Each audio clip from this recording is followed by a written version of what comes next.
ng Maritime Industry Authority, binabantayan ang 5 Philippine flag tankers na naipit doon sa may gitnang silangan habang yung pag-inspection sa mga domestic ship ng Pilipinas para makaiwas sa anumang maritime incident nagpapatuloy din. May update po dyan si Bomboy Isa Cotoner.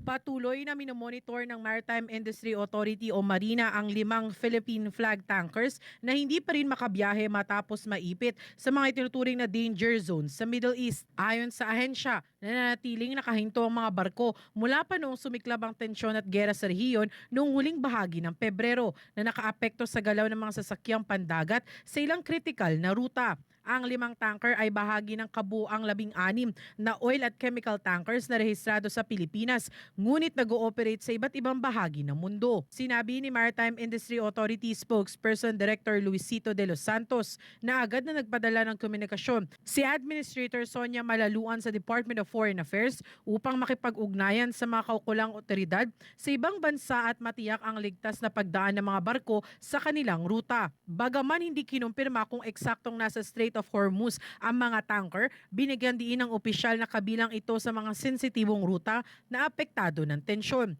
kung saan mahigpit ang pagbabantay dahil sa banta sa seguridad at kaligtasan ng mga barko. Dagdag pa ng kagawaran, patuloy ang kanilang pakikipag-ugnayan sa mga shipping company at kapitan ng mga barko upang malaman ang pinakabagong sitwasyon ng mga tanker, kabilang ang supply, kondisyon ng mga makina at kalagayan ng mga tripulante. Nilinaw rin ng ahensya na bagaman Philippine flag ang mga barko, hindi Pilipinas ang kanilang destinasyon kundi ibang bansa tulad ng China.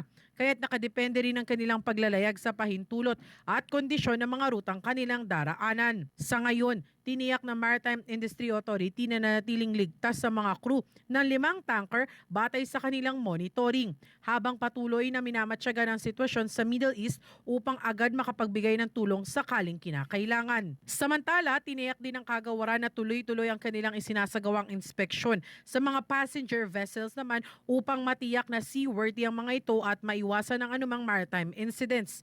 Kabilang sa kanilang sinusuri ang kondisyon ng barko, kaligtasan ng makina, sapat na life-saving equipment at pagsunod ng mga operator sa umiiral na safety standards. Mahigpit ding binabantayan ng tamang bilang ng mga pasahero upang maiwasan ang overloading. To ensure na yung mga nag-feature out sa mga maritime incidents ay nakukompleto po natin ang kanilang records, at kung mapatunayan po na may mga previous na mga deficiencies o kaya mga violations in the past, mas paiigtingin pa po natin ang inspection to ensure na yung compliance niya ay naaayon po sa standards po ng maritime safety regulations dito sa Pilipinas. Mula sa lungsod ng Maynila, ito si Bombo Isa Cotoner and this is Bombo Radio Philippines, the #1 and most trusted source of news and information. Basta Radio, Bombo! For the most trusted source of news and information, visit our website at www.bomboradio.com. Follow us on Bombo Radio mobile app,